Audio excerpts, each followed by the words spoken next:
Olá, querido amigo, que bueno estar contigo una vez más, querida amiga. Siempre es un gusto, una alegría especial para mí estar aquí contigo para cada día reflexionar en la palabra de Dios. Así que quisiera invitarte, antes de leer la Biblia, el capítulo 6 de Eclesiastés, invitarte para una oración. Vamos a orar. Querido Padre, bondadoso Dios, gracias por la oportunidad de juntos estudiar tu palabra. Ahora danos sabiduría para comprenderla en el nombre de Jesús. Amén. Muy bien, vamos a reflexionar juntos en Eclesiastés capítulo 6. Este capítulo es una continuación del capítulo 5. Incluso en mi versión acá no hay una separación, a veces hay un espacio entre un capítulo y otro, ¿verdad? Pero acá están los dos capítulos juntos, porque el capítulo 6 es una continuación del 5 que hemos leído ayer, ¿verdad? Este capítulo 6 él tiene 12 versículos, pero yo quisiera hoy solamente hacer hincapié en 5 lecciones que quisiera recalcar acá contigo en este momento. La primera lección que yo quisiera mencionar está en el versículo 2, que es la lección, y yo voy a llamar aquí de la lección de la fidelidad.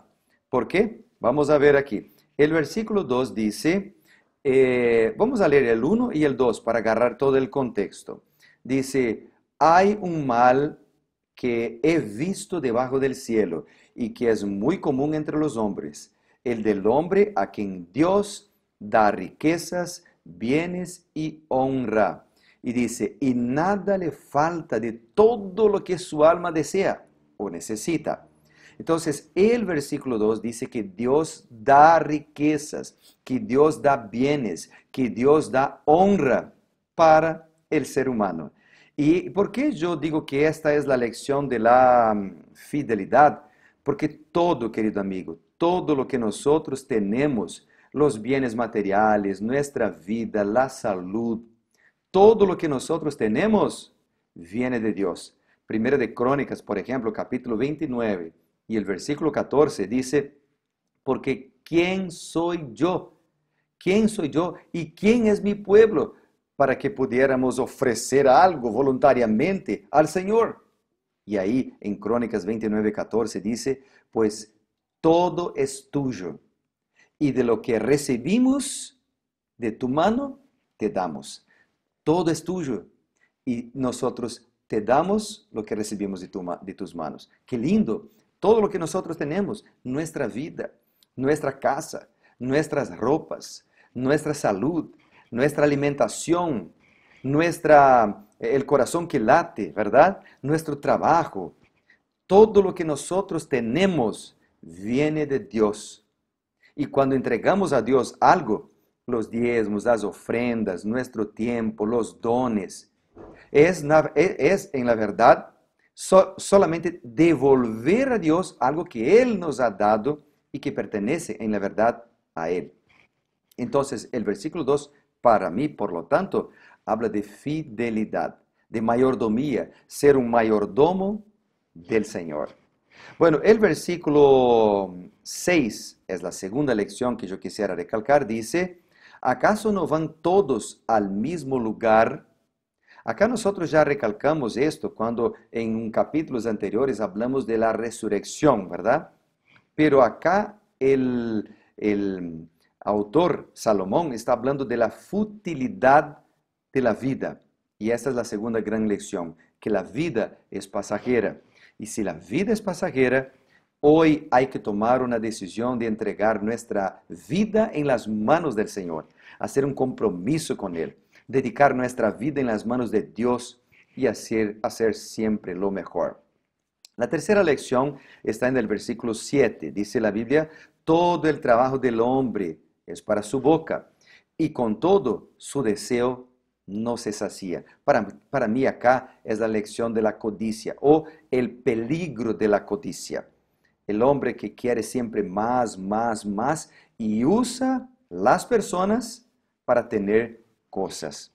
con la verdad, nosotros deberíamos respetar las personas, amar las personas. Hemos leído, yo mencioné que el capítulo 6 es una continuación del capítulo 5, y el capítulo 5 habla, ¿te acuerdas? En el versículo 10, por ejemplo, dice, el que ama el dinero no se saciará del dinero. También ahí en 1 de Timoteo capítulo 6, versículo 10, dice que el amor al dinero es la raíz de todos los males.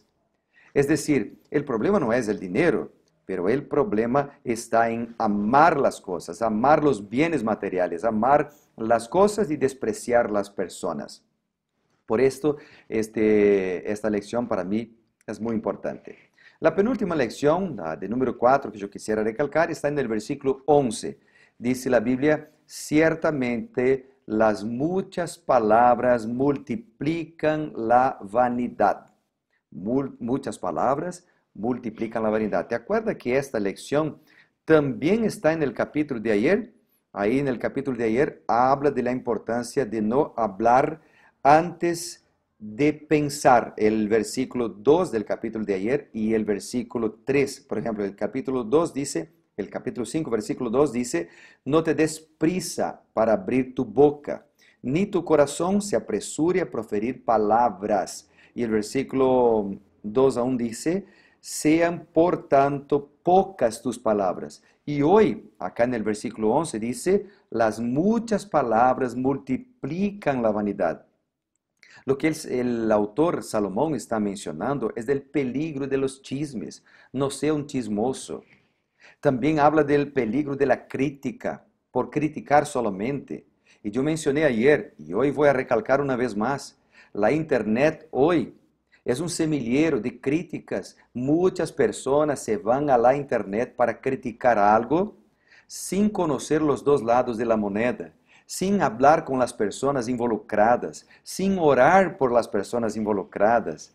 Dan su opinión solamente por dar y muchas veces no conocen bien, profundamente un tema, pero hablan de las semillas que han recibido. Reciben semillas solamente, pocas cositas, pocas informaciones y ya hablan, dan su opinión sin conocer la persona que está por detrás de alguna historia.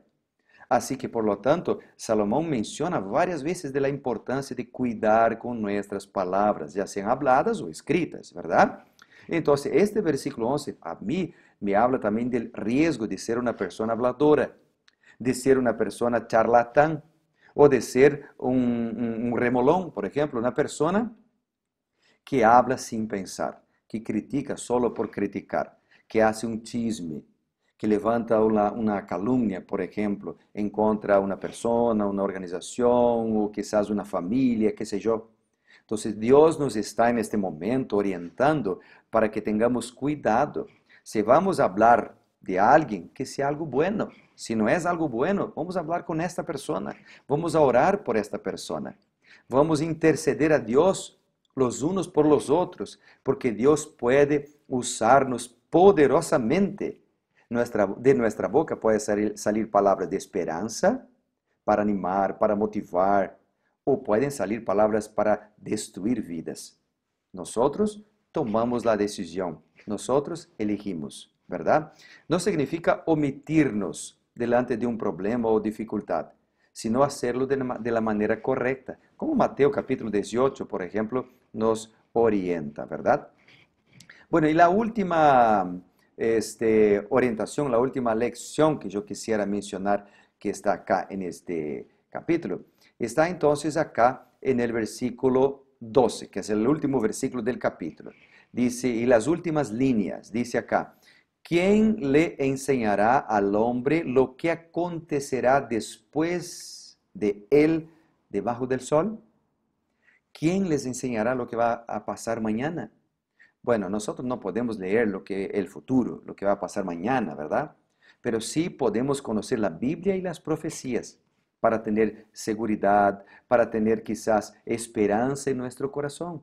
Romanos capítulo 15, el versículo 4 dice, las cosas que se escribieron antes, para nuestra enseñanza se escribieron, a fin de que por la paciencia, por la consolación de las Escrituras, tengamos esperanza. Cuando leemos Juan capítulo 5, versículo 39, Jesús dijo, escudriñar las Escrituras, porque a vosotros os parece que en ellas tenéis la vida eterna, y son las Escrituras que dan testimonio de mí, dijo Jesucristo. Él también dijo en Juan 8, versículo 32, y conoceréis la verdad, y la verdad os hará libres. Y Juan 17, 17 dice que la Biblia es la verdad. Por lo tanto, cuando conocemos la Biblia, cuando estudiamos la Biblia, cuando tomamos tiempo para leer la palabra de Dios, la Biblia habla a nuestro corazón, nos trae esperanza, nos trae seguridad, nos trae conforto.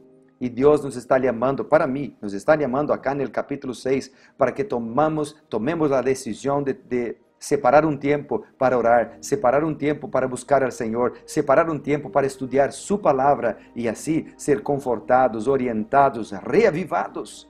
Dios nos llama hoy para que tomemos tiempo para esto. Y yo quisiera orar por ti en este momento, porque tal vez yo esté hablando a alguien que necesita, a alguien que está por tomar una decisión, a alguien que está en el valle de la duda y de la incertidumbre. Dios te está llamando ahora para conocer su palabra, para seguir su palabra y seguramente Él te va a bendecir. Vamos a orar. Querido Padre, bondadoso Dios, gracias por la oportunidad que tenemos de estudiar tu palabra. Ayúdanos cada día a comprenderla más, pues oramos en tu precioso y sagrado nombre. Oramos en el nombre de Jesús. Amén. Dios te bendiga muchísimo. Nos vemos mañana, ¿está bien? Acá para ser reavivados por su palabra. Chao, chao.